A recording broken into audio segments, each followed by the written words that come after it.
Bell Jar by Sylvia Plath is a dark, disturbing novel that follows Esther Greenwood, a character that directly mirrors our author. In this novel, both our character and the author grow up in Massachusetts, and in Sylvia Plath's own life, she also was a academically gifted student who later moves to New York to become an editor, deeply struggles with depression and, suicide, fearful of lawsuits coming from both the mother and other characters who too closely resemble the people in real life.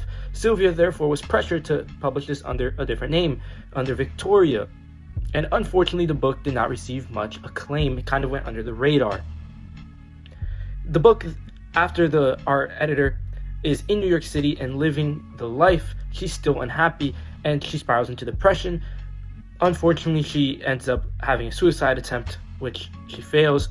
She's then placed in a mental hospital that actually only makes her mental health even worse. The book chronicles that entire situation. To me, it's more of a critique on health institutions as well as how her mother went about it than it is a thesis for second wave feminism.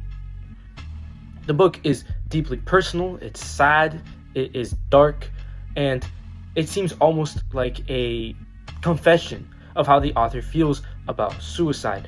When Sylvia Plath was 8 years old, her father died, and that seemed to deeply affect her.